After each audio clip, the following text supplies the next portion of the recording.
Suit up, strap in, warm the tires, and leave on yellow. Time for the MitsuTimes podcast, presented by MitsuTimes.org, the home of the fastest Mitsubishi cars. With your host, Josh.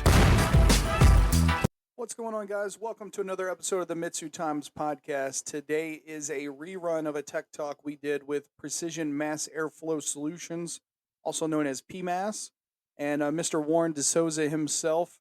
We learned a lot of great information at PRI about these PMAS airflow sensors and why metering your air is a good idea, and also how to lessen your airflow restrictions with different types of filters and the cool tools that PMAS has.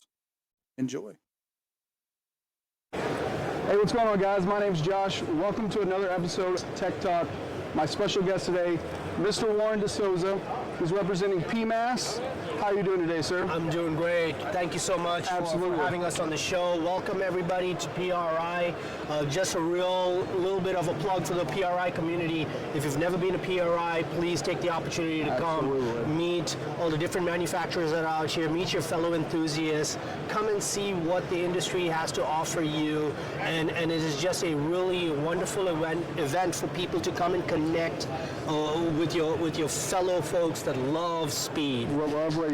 And you get to see cool cars like the free candy That's machine. right. We got free candy over here. You know, you can get some behind you so you can get a little bit fat and everything is good. Free candy's wearing a new dress, too, in case you haven't saw. Yes, we have a new wrap on the car. I think it's a little controversial, but you know, at least it's going to keep everybody talking. Yeah. And hopefully everybody likes it. So Warren, what is PMAS?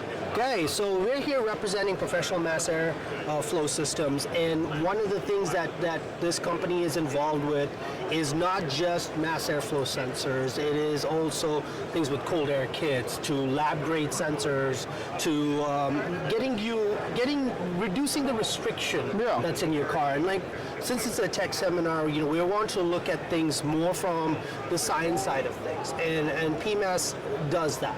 One of the bases of the company is that we have a flow stand that is NIST certified that has the ability to characterize airflow values from low velocities all the way up to high velocities to a very high level of accuracy. So when we say it's NIST certified, it means that you're going to get values at sonic speed to values that are down low, but those flow values are accurate within 0.25%. So why would I want to measure my air velocity? So one of the things that we're going to talk, since we're going to relate it more towards the Mitsubishi side of things, is if we're trying to put a MAF in the car, right?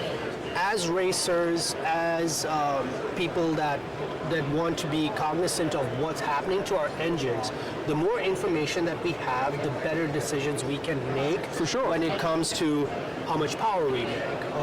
You know, are we reaching the threshold of what our components can do? The more data that we have, the better off we are for making informed decisions on how to move forward.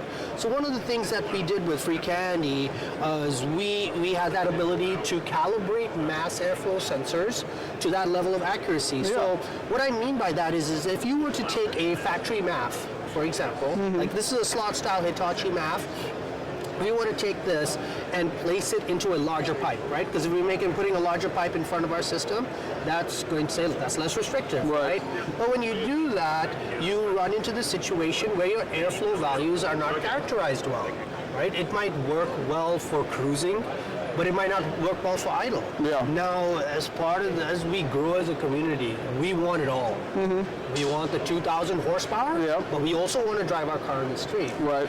Now, what MAF allows you to do is you are measuring actual airflow. Okay. Right. So at the Colt, for example, we put a MAF onto there so that we can have another source of data to actually measure what our airflow is. Okay. And when we measure airflow, we're measuring our load, right? Now, the Colt is running speed density, so we're using a Haltech system. on the vehicle.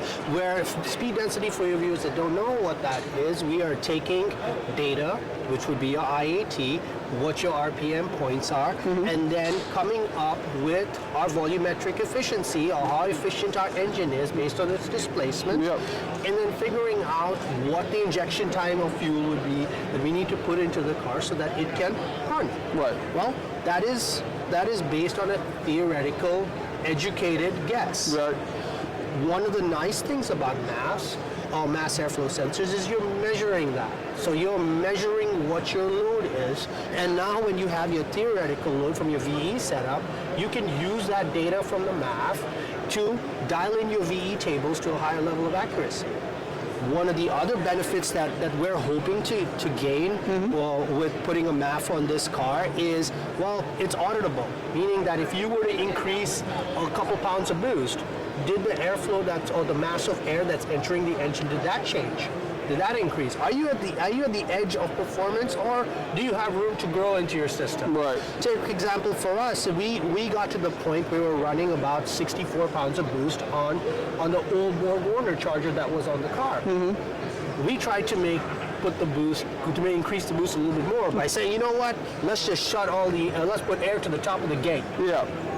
When we did that, our back pressure values went significantly higher.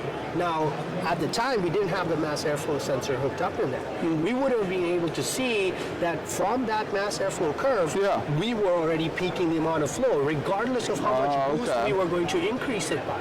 So it didn't matter how much boost, if we increased the boost, the flow was going to stay the same because we were at the edge of what the blade of the charger could do. Right. So those are things that make having a mass airflow sensor in your car invaluable information. It's just going to give you info to help you make better formed decisions. Like, oh, you know what? I'm out of turbo. It's time to go up to the bigger one. Right. You know? But also, like you said, instead of guessing, now we're using a calculator. We're getting the exact number in real time. Absolutely. Yeah. And then PMAS is a company that not only just deals with, like we said, calibration of mass airflow sensors. So when we're calibrating the sensor, we're calibrating it for your pipe. Right, then that's one aspect of the company. If you had like a Coyote, for example, you can put their cold air kits in there that are like a larger cold air kit with our calibrated MAF. Right. And you don't need to change the tune-up on your car. Right. Because it's sized for the larger pipe. That's a huge benefit for somebody that says, you know what, I just want a little bit more out of my system. I want to be a little more efficient. I'm not going for an all-out race car. Right. And there's many people that have that type of stuff. And that's why the Mitsubishi mass airflow sensors are so restrictive from the factory. Correct. And that's why it's nice to have something like this. Absolutely. And that the big part about it is like from the Mitsu community, everybody moved on to speed density. So from a speed density side of things, you'd need to get involved with all of that learning curve of stuff. Where the MAF comes into is where we're promoting it as more information. We're not necessarily saying that you should be controlling your car with that, which you could based on what engine management system you may have out there. But we're generally looking at it as this is another data point for you.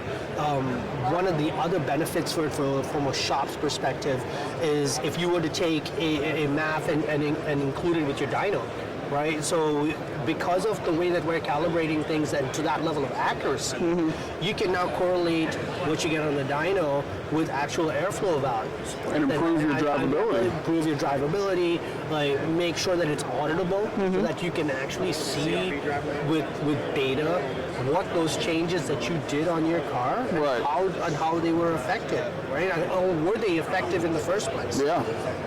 So that's one of the things here at PMAS that we're involved with. Another thing that we're involved with is these pieces for modular inlets. So we also deal with filtration. So one of the things that you're doing is with what we see on drag and drive cars, for example, is these very large charger setups that are on there. But people want all of that horsepower, but they also want the ability to cruise around on the street. Right.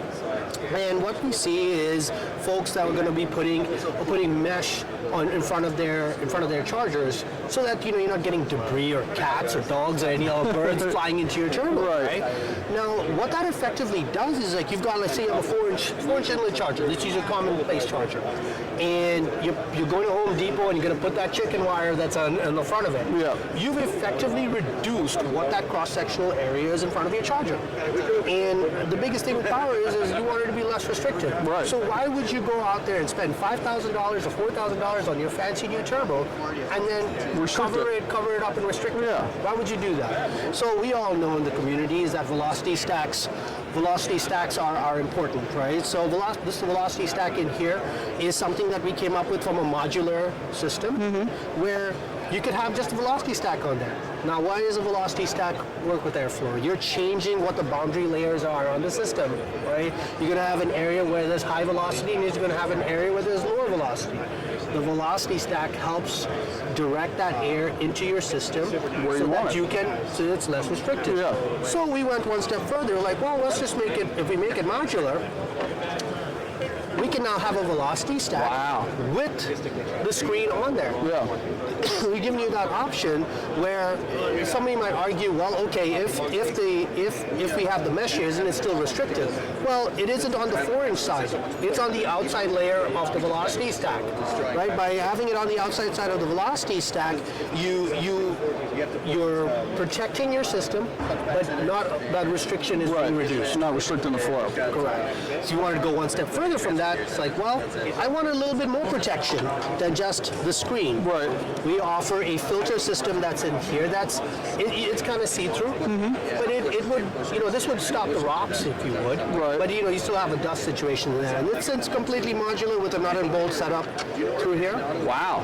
Yeah, so you can have something like that. Now, one of the pieces where the filter is short enough, you have on the Mustangs and some of the Camaros, where you have the chargers on behind the headlight systems.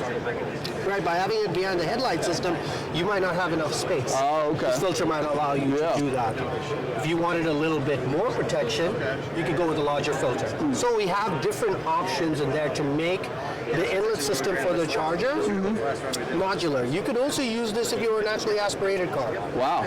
So the point of this is, if you're going to be putting something on your car, look at the ways that you can reduce the restriction as much as possible. Right. Component like this, it's a simple change, not very expensive, and you can reduce your restriction on the vehicle. And keep you from potentially destroying a $4,000, $5,000 turbo. Exactly. And we see a lot of forward-facing turbos in our community. Yes, we do. Like especially the Evo guys, they love the forward-facing stuff. It's extremely beneficial from a Ram Air perspective, but at the same point in time, we don't have unlimited budgets. Right. So it's like we're trying to protect our investment as best as we can. Right. So that's one mechanism that you can do that to like really maximize the efficiency of your setup as best as you can. And a lot of people bring backup not backup turbochargers, they bring backup transmissions, or they might bring some spark plugs, but not everyone's bringing backup turbochargers. Not everyone bringing that. It could save your race weekend by just having something like this. You would be bringing backup turbochargers if you're Richard Ogg, or one of those big boys like RRT guys, there's a little plug for you fellas. But at the same time, it's like for most people, that isn't an option. So how do we protect that when it's not just on a race car type of environment? Well, good. So bottom line is you can run a mass airflow without restricting your setup, and you're going to get real-time data, and that's what's important, not just for you, but also for your ECU. 100%. So if you guys have any questions at all about airflow, mass airflow sensors, or how you can incorporate that into your system, give us a call, send us an email. We are available on social media. We are available through emails, our website, and we're quite predominant in the community, in the Mustang community. We had a MAF car that's gone in the 6s at almost 204, which is really impressive. Which it all goes back to the data. What is the data that is available, and how you are utilizing that in a way to make informed decisions for your race car, and also for protect your investment. Right. Not just improve your drivability, but like you said, improve how long it's going to live. Absolutely. That's the biggest part that I look at, for example. Is the data will set you free. If you know what your car is doing from an airflow perspective, from a pressure perspective, you can make decisions on, well, what are the next steps that I need to take? Am I at the limit of what my setup is already? Yeah.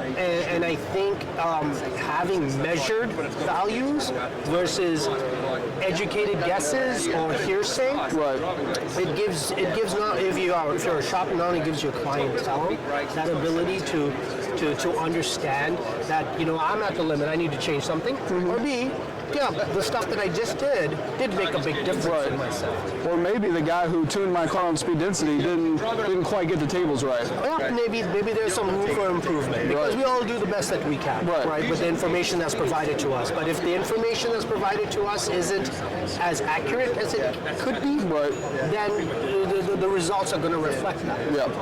Well, Warren, thank you so much. Pleasure. Thank you to all the PMAS guys for letting me invade their booth for a little bit. And hopefully you learned something. Thank you for listening to the MitsuTimes podcast. Check out our Instagram and Facebook for daily updates. Get added to our list by going to MitsuTimes.org and clicking Submit a Slip. Thank you to all of our sponsors.